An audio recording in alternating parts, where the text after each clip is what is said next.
Hey, everybody. My name is Kyle. I want to welcome you to Uplift. This message is going to be streamed on Sunday mornings for our online Bible class. If you're watching us on Sunday morning, I'm glad you're here. And it's also going to be on our podcast. Let me give you a little update on our podcast and podcasts, all right? Our church now has 3 podcasts. We've got this one. Used to be called Anchor Point. We've rebranded it. Now it's just called Uplift. Uplift at the First Colony Church of Christ. So Uplift messages will be on there. We're also going to have our Sunday sermons on a separate podcast called Sundays at the First Colony Church of Christ. And then Joel Smith actually has a 3rd podcast. It's called Dare to be Daniel. So you'll see some more information about that, but we're still kind of working out all of the details and all the online stuff. But if you go to your platform where you get podcasts and you just type First Colony Church of Christ, one of those 3 should pop up. This message is going to be on our podcast called Uplift. We're beginning a new teaching series here called 4, everybody say 4. 4 resolutions. You didn't have to say that, but that's okay. I'll take it, Mr. Chris. By the way, I probably already lost you with the 2 words 4 resolutions, right? I mean, we've got a hard enough time making and keeping just 1. So you're probably wondering what in the world I'm thinking by giving you 4 to keep, right? That's what I thought when I titled this message series. I'm going to lose everybody. I want to show you a book. It's written by a guy named Todd Pressman. The book is called Deconstructing Anxiety. It's a really good book, actually. It's I wouldn't call it self-help so much as it is just how to kind of unlock some fears. And I wouldn't even really call it a surface book. I wouldn't call it a super deep book.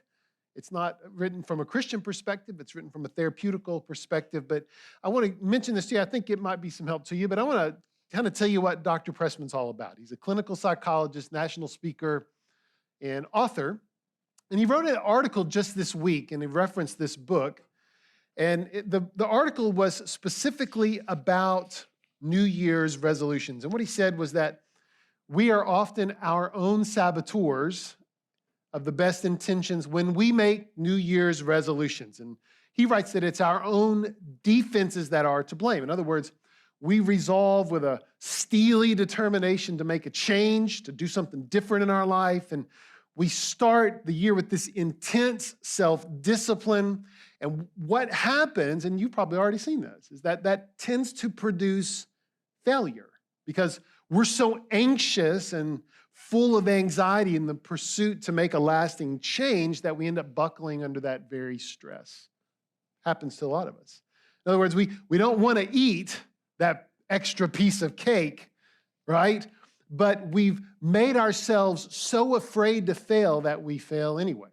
We just can't handle the stress, and we buckle beneath that stress, and we go ahead and have that extra piece of cake because we realize we can't sustain that pace. That probably sounds familiar. Now, in Deconstructing Anxiety, what Dr. Pressman writes is that exposing the nature of our fear is actually the key that unlocks lasting change. That's not rocket science. That's not new information. We're all afraid to fail in some regard. So what Dr. Pressman does through this book and even in his private practice is coaches people on how to examine fears. What are you really afraid of, and why are you really afraid of that?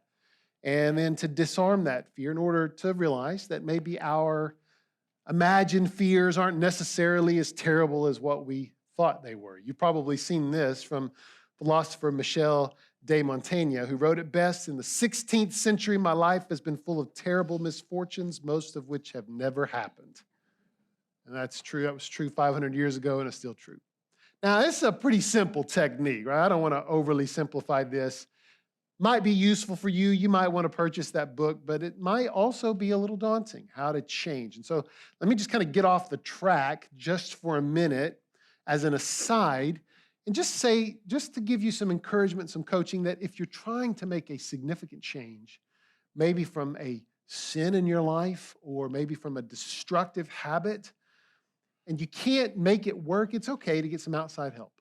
It's more than okay to do that. Good therapy in good environments can clear the clutter of noisy lives, help you see some clarity. And I don't want you to be afraid of getting help. Now, let's get back on track. Maybe you're not feeling really hopeful, though, about your resolutions. I want to show you some numbers here. This is what researchers suggest that only 9% of Americans keep the resolutions they make. Only 9%. 9 out of 100. Researchers also suggest that 23% of people quit their resolutions by the end of the first week of the new year. And then 43% quit by the end of the second week. So if you survived the first week, good job. Mission accomplished. Now, if you didn't, if you've already failed, then I'm just going to tell you that you're a quitter in a majority of quitters. You're in good company. Don't feel so bad. Everybody else has quit too. It's all good. Good job. It's a good job. 4 resolutions. So I thought we would start the new year here with 4 good resolutions that I think you're going to be happy to make. I think they're going to be good for you. At least I hope so. So let me frame these 4 resolutions for you. First, we're going to make 1 resolution a week for the next 4 weeks, which means really we're going to supersede all expectations of popular culture. If you want to be a success, just come to Uplift. You're going to be fine. Here's the second. We're going to make these resolutions from the text of the first chapter of the Gospel of Mark. We're all going to base it right there because the Gospel of Mark, at least to me, it's the shortest, by the way, of the 4 Gospels of Matthew, Mark, Luke, and John. It's the shortest. It's actually filled with more truth and more boldness than what you've ever cared to consider. So let's kind of start by talking about the Gospel of Mark for a minute, just some basic information. Now, the Gospel of Mark, according to tradition, some strong tradition, by the way, was written in the city of Rome in the 1st century by the disciple named John Mark, disciple of Jesus. You read about him in the New Testament. He's featured in a couple of places in the New Testament. According to early church fathers, or people about 100 or 200 years after the death and resurrection of Jesus, wrote about all these guys. These church fathers said that John Mark recorded the teachings of the Apostle Peter. That's kind of, so according to a really strong tradition, when you read the Gospel of Mark, at least the stories of it, that's secondhand information from Peter. That's kind of what most people believe. And by all accounts, it was the very first of the 4 Gospels ever written. So of Matthew, Mark, Luke, and John, Mark is not only the shortest, it's probably the first. Probably the first of those 4. Now I want you to think about that. If it's the first gospel, Mark had no template. Nothing existed like this before. He had never read anything like what he would write. What he wrote was brand new. There was no idea that other people would write them either, right? It's brand new. And the literary decisions he made, I think, are actually on point. And let me tell you why. When you read the Gospel of Mark, I've read it several times, Mark kind of opts for the ordinary in his book, just ordinary stuff. And his gospel is glaringly pedestrian. I mean, it's just filled with normal stuff, right? Stories of gatherings and farmers and dinner parties and family drama and fishermen and town gossips. I mean, that's kind of what's in the gospel. Now think again, Mark has, nothing like this has ever been written. He writes a story about Jesus. This is what he uses to tell the story about Jesus. Now, if you and I were writing, at least for me, if I was the first person to write a story about Jesus, I think I'm probably going to make some different decisions, right? I'm going to use some vaulted language, hard to pronounce words, big introduction, big conclusion. We're going to finish it strong. It's going to be great. We're going to market it. That's probably how you would do it too, but this is not how Mark wrote it. I mean, without Jesus in this book, the stories he tells they're just boring stories. There's nothing there.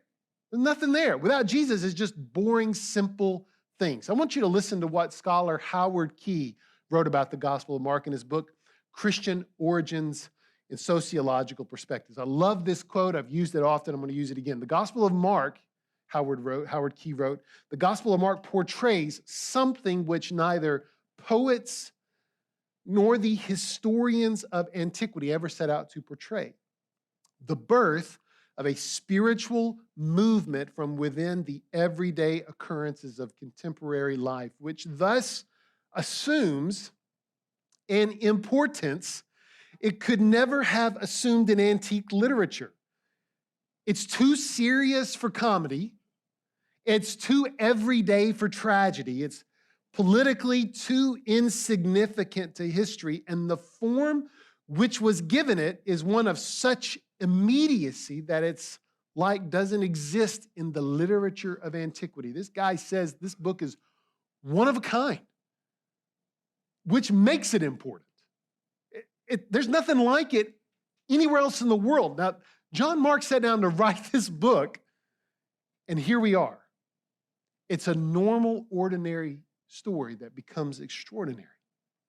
Now, I don't want these sort of simple descriptions to fool you, because even when you read Mark, if you kind of read it for the first time, if you read it without the history, if you've been a believer a long time, if you just kind of read it for the first time, you're gonna see this. It feels like a slice of life kind of book, but it's anything but. In fact, when I disciple people, this is the first gospel I tell them to read. Read the Gospel of Mark first. It's simple, it's quick to read, small sentences, reads like something on Twitter. It's just really, it moves fast. There's one story to the next story to the next story, and Mark uses these phrases like "and then" and "the next day." I mean, it just keeps going. You don't want to put it down. It feels like this slice of life kind of book, but it's really not. It's a seemingly normal story in the most extravagant way possible. Mark did not shortchange the story of Jesus. Now, we know this from the very first words that he wrote. The first sentence, the very opening part of this book. If you have your Bibles, you can open it up to Mark chapter 1. It should be on your order of worship. We're going to have it on the screen. What we're going to do is we're going to read this, and I'm going to show you some things about what Mark did. And then we're going to get to our resolution a little bit later. Mark chapter 1, verse 1. The beginning of the gospel about Jesus Christ, the Son of God. The beginning of the gospel about Jesus Christ, the Son of God. It's one of those skip-overable kind of verses if you're trying to read it. You just kind of move on. Here's what I want to do over the next few minutes. I want to point out 3 words, very important words from this line. Elevate this story for you and show you this first resolution. Here's the first word. The first word that I want to talk about is the word beginning. Beginning. It's the first word in the book. First word that Mark ever wrote about Jesus. I mean, I want you to imagine this man writing this first book about the life of Jesus, and the first word that he decided to write was the word beginning. That's pretty radical. It's really easy to understand and see that Mark is thinking about Genesis chapter 1, verse 1, right? In the beginning, God created the heavens and the earth. He's got that on his brain when he writes this. Had to have. So Mark's opening line here, indeed his entire book, it's not part B to the part A of Genesis, though. Let me make that really clear. Mark didn't write now for the rest of the story. It's not the second verse, the next chapter. It's not a sequel. It's another beginning. That's what Mark says. It's another beginning. It's a new creation of a new heaven and a new earth. And listen, in Mark's world, this is a big deal. It's a world controlled by the Roman Empire. It's dripping with the blood of violence and injustice and accepted oppression. There's little to no hope from the governing authorities. You really can't put a lot of hope in your families. People have little to no career opportunities. Half of Mark's world are slaves. Poverty is the norm. Allegiance and loyalties are given to those with the most power. And it's into that world, Mark says, this is the beginning. The world gets a new beginning in Jesus. That's what he's writing. That's what he's saying. So it's just a radical way of seeing Jesus. So beginning, there's word number 1. Here's the second word. Second word that I want to talk about is the word gospel. The word gospel. In fact, by including the word gospel in his very first written line, whether he knew it or not, Mark was the first person in the history of the world to use this word as the title and description of a piece of literature. No one had ever done that before. He's the first.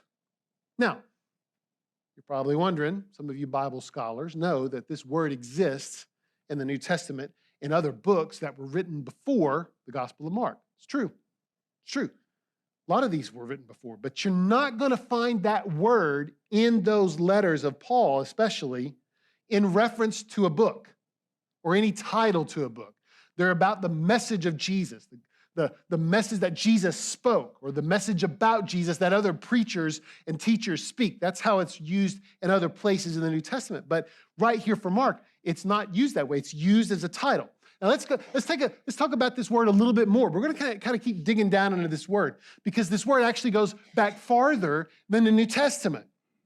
In fact, it goes all the way back to classical Greek. The word gospel, 400 years before Jesus, was actually used as a political word. That's what it was. It was used as political propaganda. Now, that's probably not too hard to figure out. I mean, those of us who've grown up in churches, you were probably drilled the definition of this word just like I was. What does the word gospel mean? It means, tell me, good news. That's what it means. So if you kind of think about it, you can kind of figure it out. But we never heard it that way. That's how we always learned this word. Until Jesus, this word was used for other things. And since we've learned the word means good news, really, that's what the word always meant. No big surprise there. The basic definition of this word gospel is good news. But as one biblical scholar writes, the word could probably be more literally translated as not just good news, but good news of victory from the battlefield. That's kind of how it's supposed to be translated, if you're going to be really literal about it. That's the origin of this word. So to Mark's audience and his own world would have heard this word and would have known it would have been associated immediately with the Roman Empire. They didn't think immediately this word's going to be associated with Jesus. Another New Testament scholar calls this the imperial gospel. I like that phrase. You can write that down. I don't think I have that on the slide. But this is kind of what the imperial gospel is. It's a rhetorical tradition that weaves together allegory, contemporary, reality, historical archetypes. In other words, the gospel from rulers and governors and emperors is going to be this inflated view of the world. It's these glorious victories, right? Because that's what it was before Jesus. That's what the word meant. It was good news from a military leader or some imperial ruler that armies had been victorious and the world is different forever and ever. Right? That's what the word gospel meant. But here's what the New Testament people did. They hijacked that word. They took it right away and right out of the hands of these emperors and wrote that the gospel, the good news, is not in reference to some earthly emperor or king. It's not just used for propaganda. It's the good news about Jesus. That's what good news is. The Christ, the anointed, the Son of the God of the Israelites, the creator of the world, whose life and death and resurrection will challenge every dominant political and cultural idea of their empire and every empire to come. That's what these guys said when they used the word gospel. They took it right out of the mouths and the hands of the scribes of Rome, and they said, this is what good news is. It's not over here. Quit looking over there. It's right here. But there's even more about this word. Let's keep going. In literature outside of the New Testament, so in other words, books that are written in the Greek language, not a part of the Bible, this word actually shows up. It's in other writings. It's a little technical, but I thought this was worth sharing. The word is always used as a plural word. Gospels. That the gospel of so-and-so is just one bit of good news among a bunch of good news. Right? It's just a headline on a crawl screen. It's just one item that trends in Twitter with 24 of these other items. It's just one thing, right? Outside of the New Testament, it's always in the plural. But in the Bible, and at the hands of Mark and other New Testament writers, this word appears as a singular word. Now, you know what that means? It means there's only one. There's only one gospel. There's only one bit of good news. The gospel of Jesus is not one of many, it's the only one. You don't have to look anywhere else. And let's keep going. There's more about this word. When you compare other stories of Jesus' life, so we have 4 of these written books, Matthew, Mark, Luke, and John. When you put Mark in comparison with Matthew and Luke and John, Mark is the only one to use this word as an absolute word. Now, this might be a little more technical than the past couple of minutes, but this is important too. There's no qualifier here. If you had a Greek Bible, you could see it, right? Let me explain what this is. In our language, English language, Greek language, there are qualifying words like the chair, the room, this chair, this room, this piece of paper, right? Other New Testament writers use the word the next to gospel. It's the gospel of Jesus. There's a little Greek word that you know is the word the, right? It's there. Mark, though, doesn't put that word in front of the word gospel. I'm telling you, it's a big deal. What he's saying, literally, is that the word gospel, it stands alone, right? It's all by itself. It's not just the gospel, it's the only gospel. That's kind of what he's saying. So when he writes this way, that's what people are going to, it's kind of a shock. Like, oh my goodness, this is the only one. It's even above anything we've ever heard. There isn't any better news to follow here. Nothing can follow the gospel. That's what he's saying. Now, this actually makes this a pretty scandalous proposition, right? All these things just, what I've hopefully done for you is just continue to elevate this word that Mark uses. Just kind of keep pushing it up. Because this is how they're going to see it. The original readers of this gospel, the first people who read this is a pretty scandalous thing, right? Pretty scandalous. Because I want you to kind of consider that the first people who read this gospel, who read this book of Mark, they were believers in Jesus, they lived in the city of Rome, and they were undergoing horrors of both torture and death for their belief in Jesus. That's what was happening. Because they believed the good news, they were being tortured and killed. They suffered because of the good news. Now, that ought to make our heads spin a little bit. How is it good if it's going to make me hurt? Right? That's what's happening here. Mark knew this. That's why he wrote this book. It's his defense of Jesus in the midst of our very real wrestling with pain. And here's kind of what Mark does here, right? If Mark proposed that the gospel of Jesus and the gospel about Jesus is so good, then we have to assume, we have to believe that it's good for the tormented, it's good for the lonely, it's good for those who are afraid, and it's good for those who are being persecuted. But let's just keep going, because really what we want to ask is, how is this even true? We've all hurt and experienced significant loss. How is this good news? What makes it so good, especially to those who heard it, knowing that their lives could be taken from them at any moment? Now, I want you to consider that. Just pause for a minute and just think about that, because you and I, we appreciate the affluence of our culture. We do. The expediency, the efficiency, the immediacy of life here. It's nice. It's nice. In fact, I got an iPhone for Christmas. Makes my life a lot simpler. Let me tell you what I did the other night. Hadn't had Siri ever, maybe 7 years. Last time I had an iPhone. Laid down. I said, hey, Siri, set my alarm for 5 o'clock.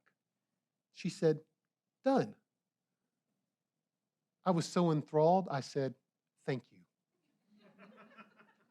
And I thought, did I just thank my phone? And before I finished that, she said, you're welcome. Like, this is too easy. Oh, life is easy with an iPhone. That's my commercial for Apple. I'll receive their check in a little bit, and I'll pass it out to you too. I want you to think about that. We like this. But to believe in Jesus under duress, right?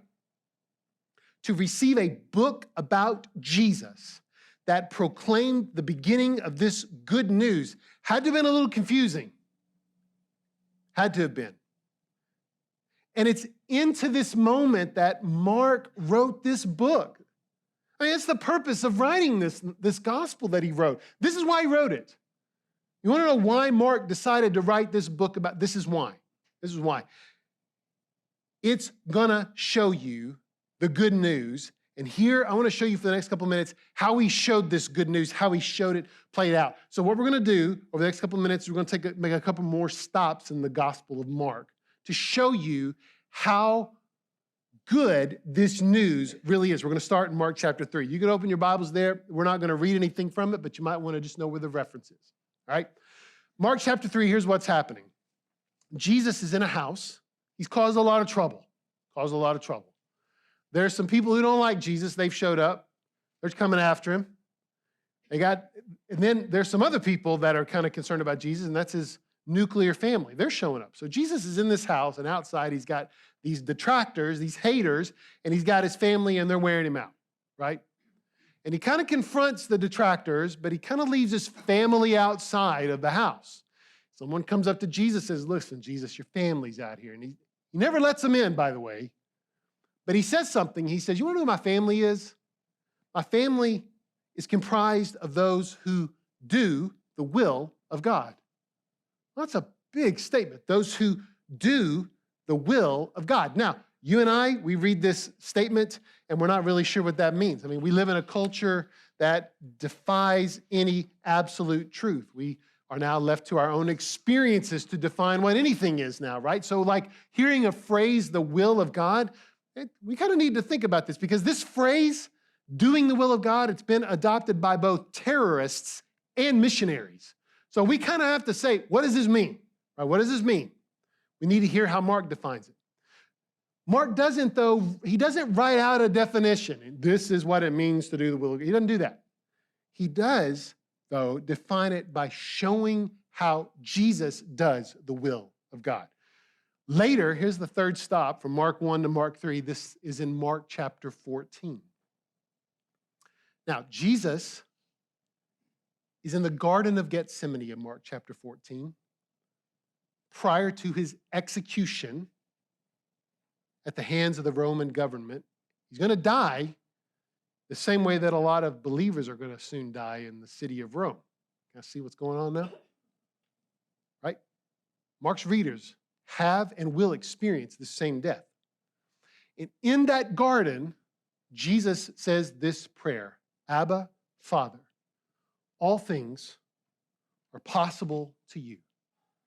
Remove this cup of execution, remove this from me. Here's the phrase, yet not what I will, but what you will. In his most torturous moment, Jesus accepted the will of God, even as he prayed for it to be different. That's a big one. I'm praying for something else to happen over here, but if this is your will for me, God, I'm going to do it. I want this, but I'll take this because this is what you want of my life. This is what Jesus does here. And by doing so, he did the will of God. He did the will of God. Now, this thread of Jesus' death, his acceptance, and his submission of and to the will of God is Mark's message of this book. It's the good news about Jesus. It's the only good news. There's nothing better to follow, that the will of God can be accomplished even if it leads to an unjust death, because there is a resurrection that follows. And that's what the second word, gospel, means. That's what it means.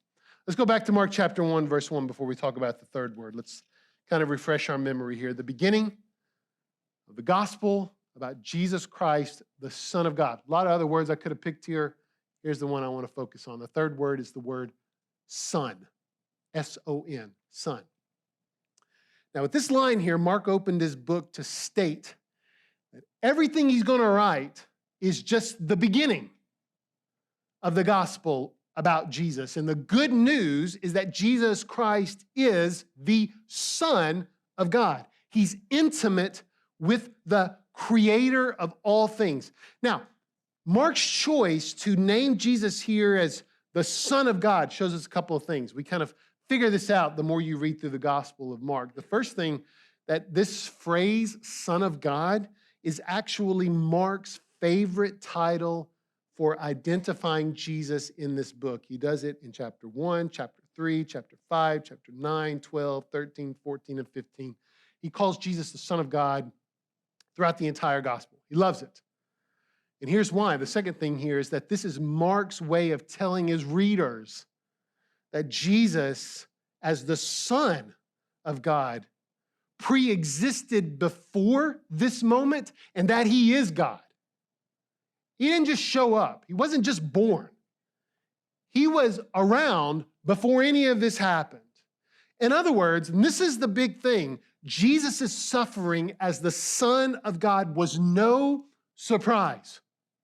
It was no surprise. It was the will of God. That was the point of Jesus' life.